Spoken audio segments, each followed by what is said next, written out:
Salut tout le monde, donc moi c'est Rems, je vais inaugurer la chaîne avec cette petite vidéo là, donc la chaîne va s'appeler Rems en zéro.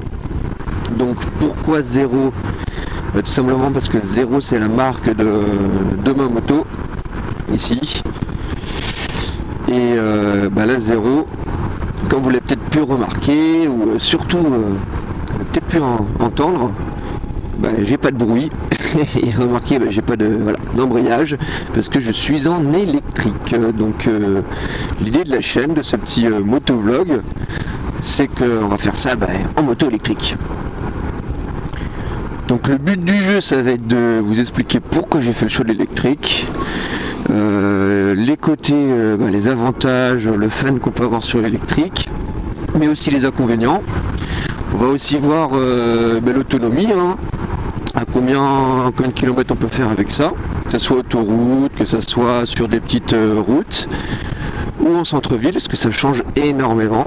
On va voir le coût d'entretien d'un appareil comme ça, d'un véhicule comme ça.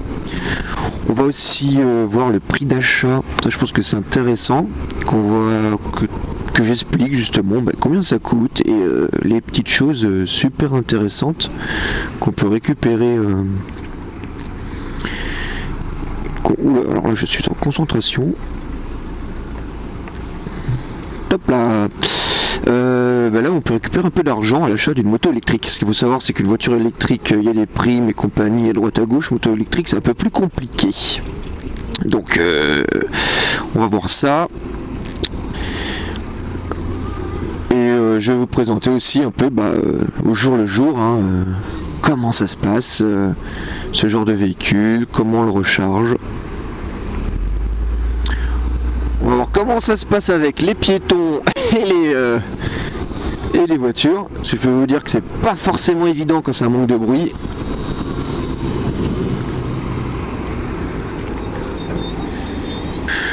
On va partager aussi sur la chaîne justement les ressentis de chacun, ceux qui sont réticents, ceux qui disent simplement que c'est de la merde, ceux qui voudraient justement avoir une moto électrique, qui sont très intéressés mais qui se posent beaucoup de questions, et je le comprends.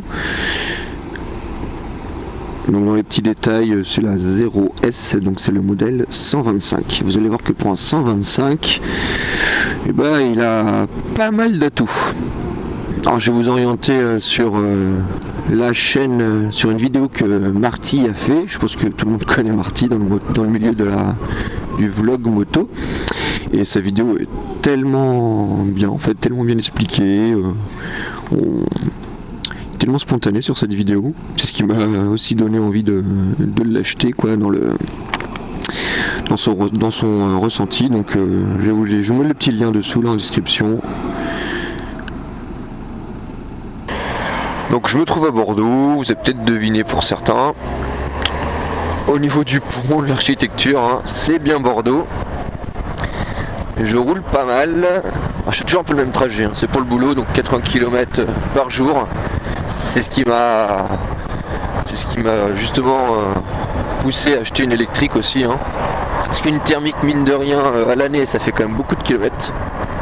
Donc que vous ayez un véhicule électrique, que vous soyez intéressé, n'hésitez surtout pas à laisser des commentaires, à poser les questions. Je suis pas un expert non plus de l'électrique, je vais apprendre un peu sur le tas, mais si je peux y répondre, il n'y a pas de souci. D'ailleurs, j'ai eu la notice de la moto sur clé USB. Va falloir que je la lise et la relise. Il y a tellement de petits trucs qui diffèrent avec la thermique et il faut faire quand même plutôt attention parce que il y a un petit peu d'entretien quand même là-dessus, quoi. Un petit peu. Genre